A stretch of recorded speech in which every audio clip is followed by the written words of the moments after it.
Parmi les milliers de fossiles exposés dans le monde, il y en a un que l'on surnomme la Mona Lisa des fossiles, Archaeopteryx lithographica, un spécimen d'Archaeopteryx découvert à la fin du XIXe siècle en Allemagne. Sa conservation incroyable offre des détails uniques, dont des traces de plumes, du jamais vu à l'époque. Des fossiles d'Archaeopteryx, il y en a plusieurs au monde, environ une douzaine, majoritairement trouvés en Allemagne dans les carrières de Solnhofen. Pourtant, en France, il existe un site fossilifère aux caractéristiques très similaires. Poissons, tortues, ptérosaures, crocodiliens et certainement le plus beau fossile de France, un dinosaure théropode au doux nom de Compsognathus, conservé aujourd'hui au Muséum national d'histoire naturelle de Paris. Ce site, c'est celui de Canjuers, situé dans le Var. Un site prometteur qui pourrait contenir dans le creux de sa roche, lui aussi, un Archaeopteryx et bien d'autres fossiles d'exception. Voici donc le récit de mon voyage au cœur d'un lagon vieux de 150 millions d'années.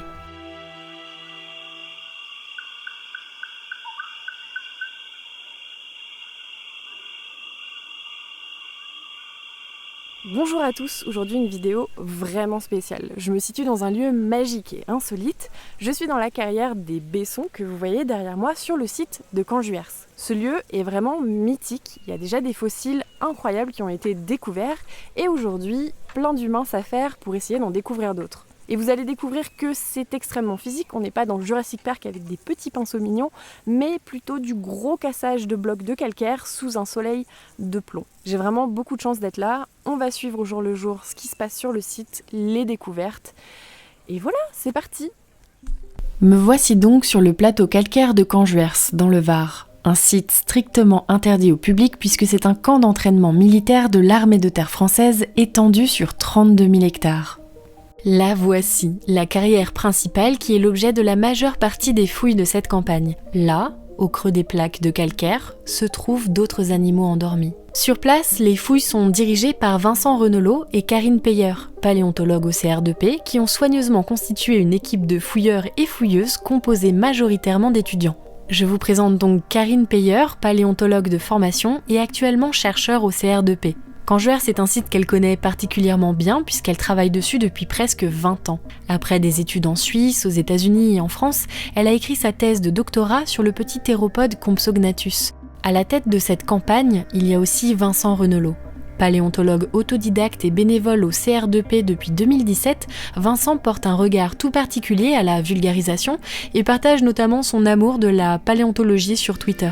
Quand j'arrive sur la carrière, certaines personnes sur place sont là depuis quelques jours et d'autres depuis 3 semaines. Chaque carrière a été baptisée, allant de CH1 à CH10. La principale zone fouillée cette année est CH1, qui elle va se diviser en 2 zones de travail, L6 et L7.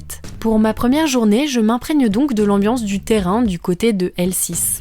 Bruit, sol rocheux, glissant, travail physique, chaleur écrasante, on peut dire que les fossiles se méritent. Le but du travail est de débiter des couches de calcaire les unes après les autres, à l'aide de burins et de marteaux qui sont ensuite eux-mêmes finement délités. Un travail qui mêle aussi bien des phases de gros efforts physiques que des instants de dégagement d'une minutie extrême. Là on est juste en train de débiter les blocs parce qu'en fait ça sera 2 couches, donc on les débite et on regarde à l'intérieur s'il y a quelque chose. Chaque morceau de roche est soigneusement inspecté pour traquer le moindre indice fossile.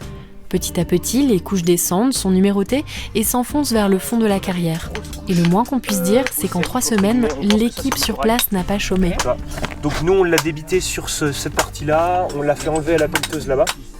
Et petit à petit, on descend les couches. Les spécimens sont soigneusement entourés à la craie, numérotés et emballés. Des brachiopodes, des coquilles bivalves, oursins, restes de poissons, mais aussi des bélemnites, des céphalopodes apparentés aux seiches actuelles dont le squelette interne peut se fossiliser. Ni une ni deux, je me prépare donc à me mettre au travail. Le sol, caillouteux, poussiéreux, glissant, me réserve le meilleur des accueils. Ça va ? Allez, rien de mieux que de se mettre en immersion pour comprendre les enjeux du travail sur le terrain. Muni de lunettes de protection, de gants, d'un burin et d'un marteau, je commence à débiter des blocs, sous l'œil bienveillant de Karine, Vincent et des étudiants qui me guident dans les techniques. Une fois les morceaux de roche délités, vérifiés, ils sont jetés au fond de la carrière. J'installe alors mes burins le long d'une couche pour ensuite la soulever et la fendre en morceaux. Après ça, je délite en deux des petits morceaux pour découvrir si des trésors fossiles s'y cachent. Mais bon, c'est un peu comme chercher une aiguille dans une botte de foin. Dans ce mélange d'excitation, de découverte, je ne vois finalement pas tant les heures passer. Si le climat est bien souvent aride et ensoleillé, ce jour-là, c'est la pluie qui nous sort du travail et sonne la fin de cette première journée.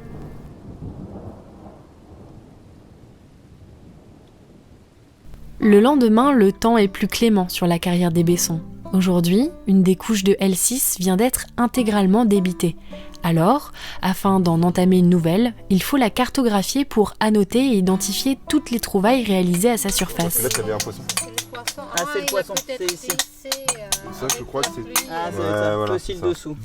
Là. Ok, donc c'est ça. Je découvre alors le métier de Lee Rosada, la taphonomie. Lee se balade avec son carnet discret et à l'aide de fouilleurs, il mesure, annote et identifie chaque trace et fossile trouvés sur la surface. Donc là, on a une accumulation de coquilles ici, un os ici, des dents de poisson, une dent de poisson ici. Là, un brachiopode ici. Une fois les fossiles identifiés, ils sont emballés et soigneusement rangés. Je suis un peu fascinée par cette discipline et la diversité des métiers qu'on peut trouver en paléontologie, et j'ai hâte d'en savoir plus sur les secrets de la taphonomie. Sous l'œil attentif de petites Yules qui grimpent le long des blocs de calcaire en toute discrétion, la cartographie de la couche avance. Aujourd'hui, je me trouve à Canjuers sur le plus grand camp d'entraînement militaire d'Europe, rien que ça.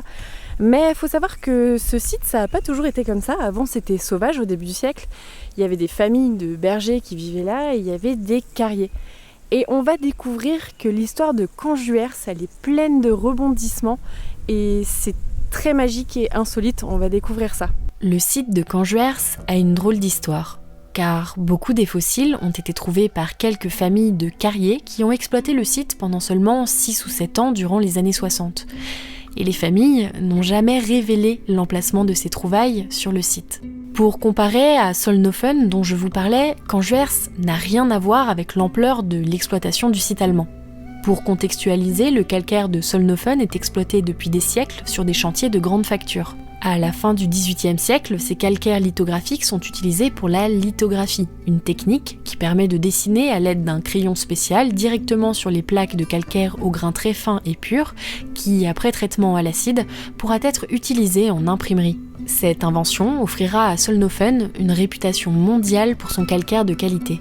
Le fait que ça soit un gros chantier exploité a favorisé la trouvaille de nombreux fossiles. En 6 ou 7 ans, quand on voit les fossiles extraits de Canjuers sur une toute petite portion du site et que l'on sait désormais que des conditions similaires à Solnhofen ont favorisé une qualité de fossilisation comparable, on ne peut que se dire que d'autres spécimens exceptionnels n'attendent qu'à être trouvés.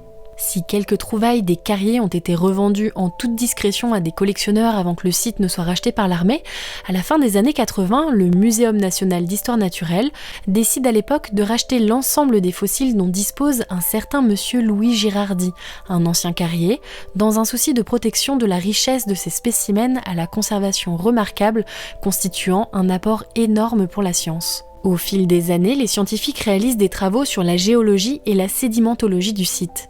Ils découvrent alors des spécimens de vertébrés exceptionnels, comme un ptérosaure, des poissons et d'autres espèces d'invertébrés.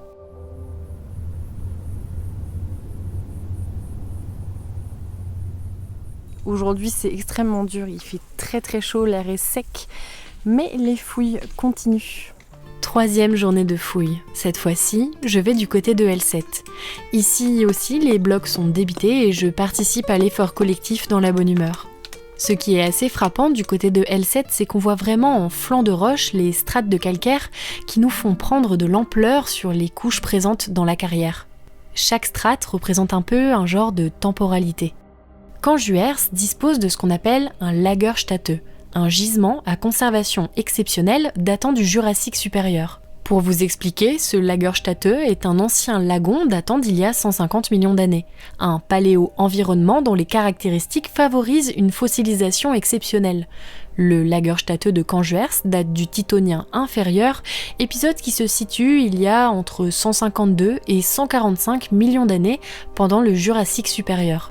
Du côté de L6, l'équipe vient de faire une belle découverte, un squelette de poisson.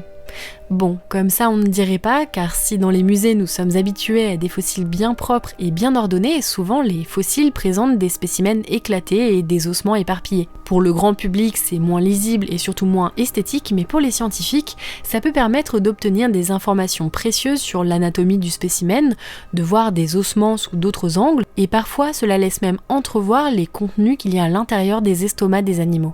Les petits oursins, eux aussi, qui paraissent abondants et insignifiants, peuvent livrer de drôles de surprises. Et là, l'intérêt de cet oursin, c'est que par rapport aux autres qu'on a l'habitude de trouver, il est différent dans son ornementation, donc c'est un autre genre que ce qu'il y a le plus souvent ici.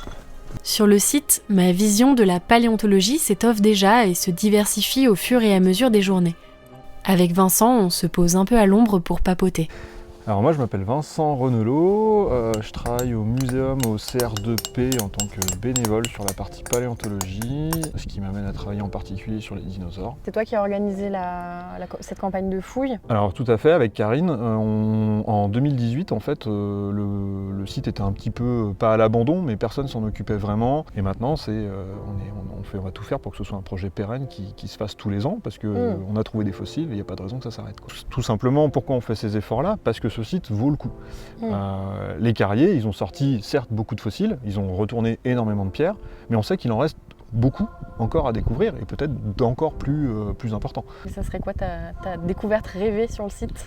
Ici, on est venu chercher, si on veut rêver vraiment, et c'est comme ça aussi qu'on a monté le projet, parce que c'est l'objectif scientifique, c'est trouver du tétrapode, donc des animaux à quatre pattes, et si possible du théropode à plumes, des oiseaux, donc type Archaeopteryx, ça ce serait le rêve. On a une faune qui est très commune avec Solnhofen, l'autre site dont on parlait. Les 14 ou 15 Archaeopteryx qui ont été découverts à ce jour ont tous été trouvés en Allemagne. Il n'y a pas de raison, a priori, qu'on ne trouve pas des animaux similaires sur ce site. On est à la même époque, ou quasi, à 1 ou 2 millions d'années près, dans des environnements et un type de fossilisation complètement similaires.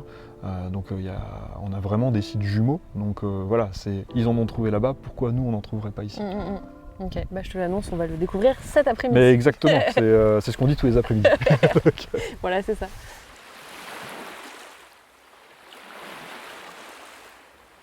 Là, je me dirige vers CH3. C'est le 3e site de fouilles sur lequel il y a eu des choses assez incroyables puisqu'on a trouvé des empreintes sur le fond du lagon. Nouvelle journée sur Canjuers. Bon, toujours pas d'Archaeopteryx à l'horizon, mais cette année, une belle découverte a été faite sur un autre site nommé CH3, à environ 1 km de CH1. Donc ce qu'on voit là, c'est les numérotations des couches de calcaire lithographique. Tout est numéroté pour qu'on puisse déterminer quelles sont les couches et où on trouve les fossiles. En débitant des blocs, d'étranges traces sont apparues à la surface de la roche. Des traces de griffes, des empreintes de pattes se sont révélées petit à petit. Celles-ci, ils sont pas mal du tout. Là, on voit 1, 2, 3, 4 griffes, pareil. C'est trop fou parce que les fossiles, d'habitude, on est habitué à avoir des animaux figés. Et là, tu as un espèce de mouvement de vie qui apparaît. Je ne connaissais pas du tout ce genre d'empreintes. C'est ce qu'on appelle des ichnofossiles, des traces d'activité. Oui, vous ne rêvez pas, des traces d'activité d'animaux qui remontent à 150 millions d'années. Ah, waouh! Voilà. On les voit ici, là. Et là, tu as des plus gros. Je ne sais pas pourquoi ces traces font monter en moi beaucoup d'émotions. Elles sont parfois si nettes qu'on a l'impression qu'elles ont été faites récemment. Il faut s'imaginer que nous sommes au fond d'un lagon et que ces traces ont été faites au fond de l'eau.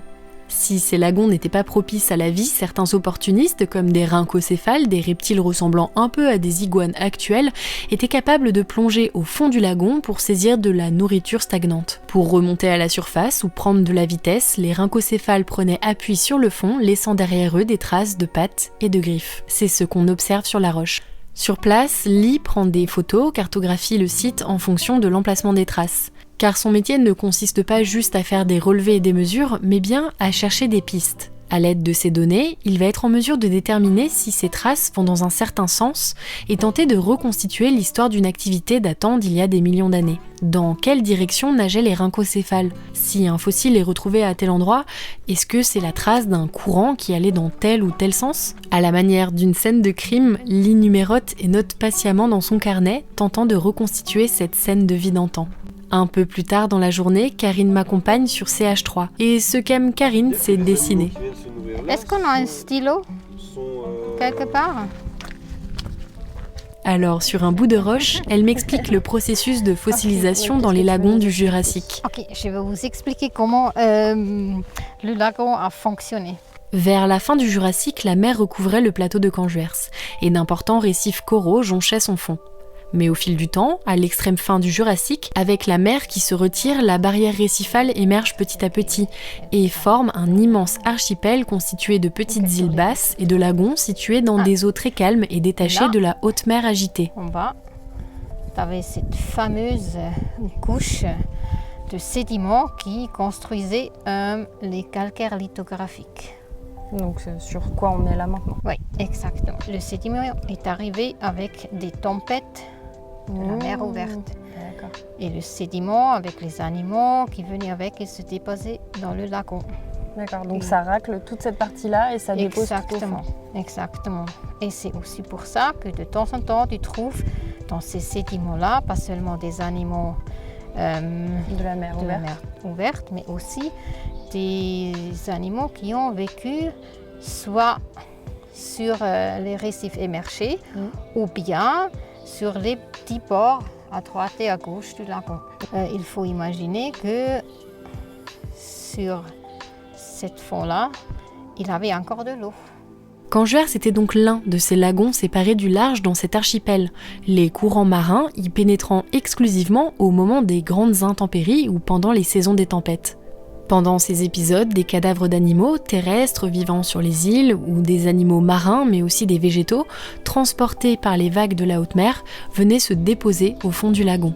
Un lagon aux eaux stagnantes, impropre, peu oxygénée, peu renouvelée et trop chaude pour y permettre la survie d'espèces, même si quelques petits invertébrés pouvaient y prospérer comme des oursins ou des éponges. En revanche, c'était un environnement parfait pour que le processus de fossilisation se fasse au fil du temps. Car au fond du lagon se trouve une boue calcaire dans laquelle s'enfoncent les cadavres d'animaux et qui sont recouverts rapidement par de nouveaux sédiments.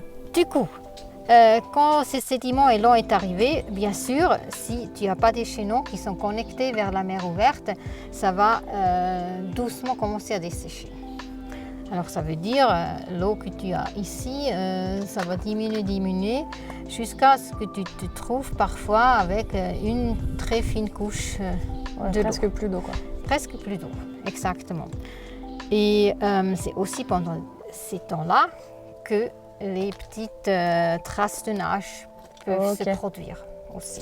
Après ce super moment avec Karine, je flâne sur les sites. J'entends des moutons. Faut que je me barre parce qu'il y a des patous. Et je voudrais pas me faire dévorer. Oh, un papillon! Je découvre une biodiversité unique en son genre. On ne dirait pas comme ça, mais sur les 35 000 hectares de camps militaires, de nombreuses zones sont protégées. Il y a même encore des bergers qui sont autorisés à venir faire pâturer leurs troupeaux de moutons qui sont surveillés par quelques patous. Ici, la nature est riche, papillons, coléoptères, rapaces, chauves-souris et même 3 meutes de loups. Canjuers est un écrin du vivant du passé, mais aussi du vivant du présent.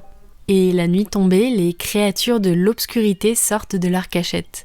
Pour révéler leur beauté, les balades nocturnes avec des lampes UV nous offrent un ballet des plus poétiques.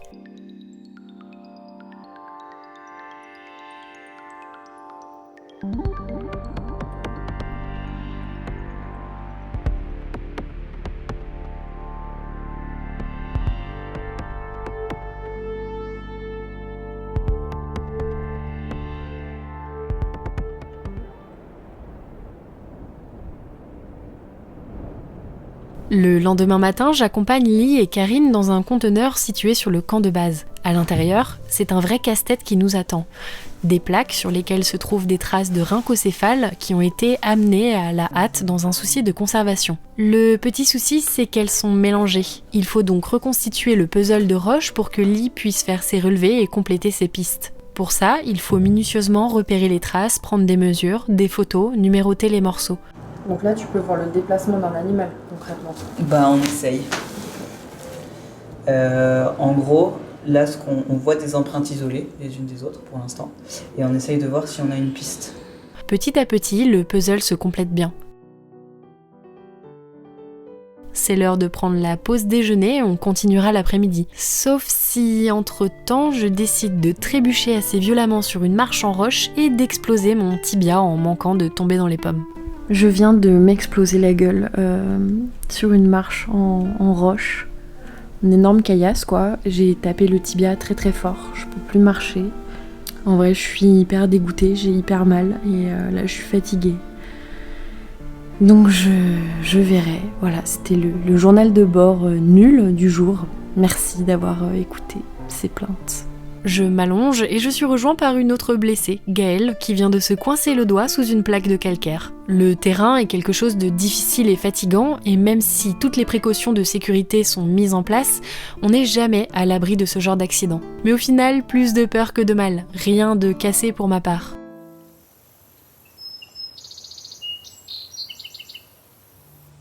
Sixième jour de fouille.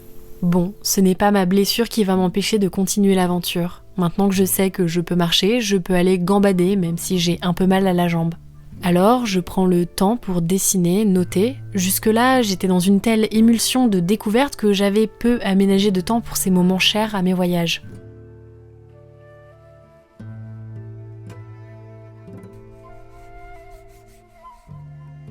C'est aussi le bon moment pour que Lee m'en dise un peu plus sur son métier qu'est la taphonomie. Ouais, moi je suis Lee Rosada, je suis paléontologue et ma spécialité, enfin l'une de mes spécialités, c'est la taphonomie. Ok. Donc la taphonomie, c'est l'étude des fossiles entre la mort des animaux et la découverte par les chercheurs. Donc en gros, à un fossile, il lui arrive plein de choses. Un animal meurt, déjà il faut trouver la cause de la mort, et ensuite il lui arrive tout un tas de choses. Il peut être piétiné, il peut être charrié par un cours d'eau, il peut être enfoui tout de suite ou pas tout de suite, il peut lui arriver plein de choses.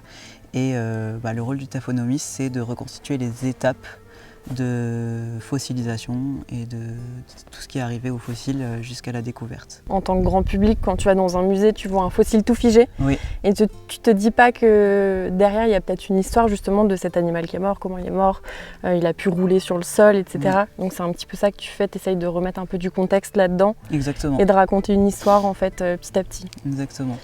Du coup, il y a un grand aspect travail de terrain où on va relever en fait tout un tas d'informations contextuelles autour de chaque fossile. Mon rôle, il y en a plusieurs, donc c'est le relevé spatial des fossiles. Donc en fait, on prend un peu tous les jours un temps pour relever la position de chaque fossile et leur orientation.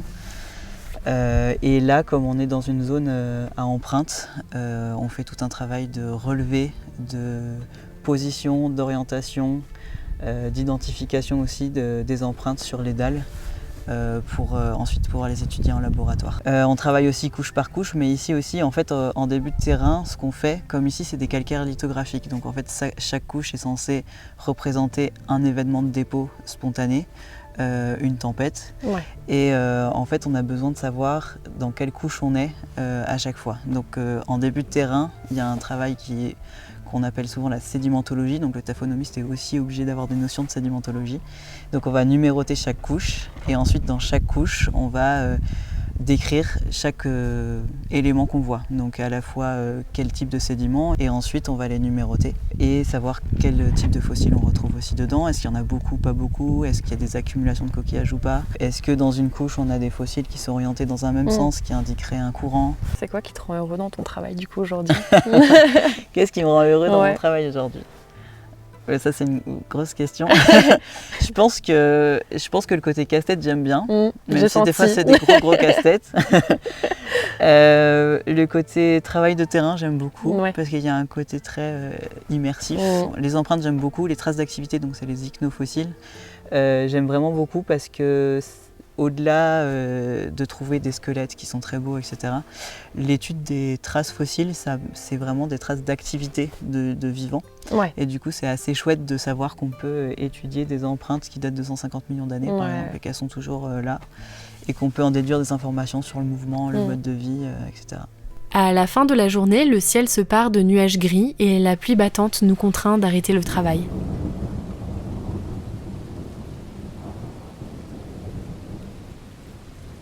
Dernier jour sur Canjuers. Je rejoins Vincent sur CH3, le site des empreintes, pour des ultimes relevés. Alors là, je suis en train de faire des prises de vue avec ma petite caméra stabilisée d'empreintes qu'on a dans cette plaque là, d'empreintes de tétrapodes possibles rancocéphales, et l'objectif c'est de reconstituer ces empreintes en 3D après sur ordinateur. Avec un drone, il va pouvoir photographier l'ensemble des traces et cette partie de la carrière pour faire un rendu en 3D grâce à la photogrammétrie à son retour au muséum. C'est fou parce que plus les jours passent, plus en fait ma vision du lagon elle s'agrémente d'images et de vie, et ça fait appel à mon imaginaire, et voilà, plus le temps passe, plus je vois de la vie partout, et ça c'est assez fabuleux. Je suis arrivée, je voyais des cailloux, je vais repartir, je vois de la vie partout, et ça c'est hyper fort. J'ai comme une envie boulimique de tout faire ou tout refaire. Refouiller, reflâner, redessiner, prendre du recul. J'ai envie de discuter avec les gens sur place pour comprendre et saisir leurs impressions et émotions. Je pars ensuite sur CH1, la carrière principale, voir un peu où en sont les trouvailles. Idriss, étudiant, me montre un poisson qu'il vient de découvrir. Là, on a la tête, on continue, on a les vertèbres et on a jusqu'à la queue. C'est ouf. Et en plus de ce bloc-là, hop, on a encore une empreinte avec les os qui est encore coincé dedans. Ah, c'est ultra stylé. Pour le moment, je crois qu'on a pas trouvé C'est le plus complet. Voilà, c'est plus complet. Ça te fait quoi quand tu trouves des trucs comme ça? Ah ben on est content. C'est tout. Non, on est content. On est venu pour ça, moi c'est pour ça que je suis venu, pour trouver des trucs, continuer, puis c'est toujours sympa de trouver. Et dans un coin de la carrière, toute discrète, il y a Monette. Monette, c'est celle qui m'a prêté ses bâtons de marche quand j'avais mal à la jambe. Et elle vient sur Canjuers depuis plus de 30 ans. Alors je l'embête un peu pour savoir comment elle se sent. Ça fait combien de temps que tu viens à Canjuers? Ah, moi je suis venue 3 fois, mais avant les années 90, mais on trouvait rien. Mais rien de rien, tandis qu'ici on trouve quelques indices de fossiles quand même. Ouais. Et pourquoi tu reviens aujourd'hui? Qu'est-ce qui te fascine sur le site? Parce que j'aime faire de la paléontologie, j'aime l'ambiance, j'aime chercher. C'est un petit bonheur, c'est pas facile, mais c'est un petit bonheur. Il est temps de remballer avant de quitter Canjuers. L'archéoptérix semble se faire désirer. Peut-être que là, dans un coin de roche, il attend. Un fragment découvert avant de partir ressemble étrangement à une empreinte de plume, et ça fait rêver tout le monde. Bon, il y a peu de chances que ça soit une plume, soyons clairs, mais cette forme délicate nourrit l'espoir de grandes découvertes à venir. J'aime bien comment la roche catalyse ici l'enthousiasme et le rêve, comment la roche flirte avec l'imaginaire et les émotions. Finalement, tout ça n'est pas vraiment une question d'archéoptérix. Je pense que Canjuers, ça va être une histoire très longue, il y a beaucoup de choses à chercher, c'est très très grand. On ira de découverte en découverte. Ce que j'ai beaucoup aimé aussi ici, c'est de voir les générations de gens. On a vu des enfants qui sont passés nous voir, et il y a des personnes qui viennent sur ce site depuis des dizaines d'années, et malgré ces âges très différents, il n'y a qu'une chose qui les rassemble, c'est la passion, l'envie de découvrir des choses et de contribuer à faire avancer l'histoire du site. Et voilà, moi ça m'émeut, tout ça. Il y a beaucoup d'amour dans ces cailloux. J'ai eu la chance d'intégrer cette première expédition inédite, et j'ai eu surtout la chance de croiser des humains incroyables, passionnés, bienveillants avec moi malgré mes chutes et ma caméra tout le temps collée à eux. Alors merci. En tout cas, je vais repartir la tête pleine d'images, de rencontres, d'échanges hyper enrichissants. Et voilà, j'ai hâte de voir à quoi va ressembler cette vidéo. J'imagine que ça sera peut-être même la conclusion. Voilà, merci à tous d'avoir regardé. N'hésitez pas à vous abonner. Et voilà, je vous fais des petits bisous fossilisés. Allez, salut! Si vous avez aimé cette vidéo, n'hésitez pas à vous abonner, à activer la cloche. Laissez-moi un commentaire, c'est toujours un plaisir de vous lire et de vous répondre. Et j'ai besoin de vos retours sur ces nouveaux formats vidéo sur le terrain que je réalise entièrement seule, sans équipe. Un grand merci à tous et à bientôt. Je suis un dinosaure. C'est noté ça. Hein. Bon, ça allait. Oh! Il va me piquer.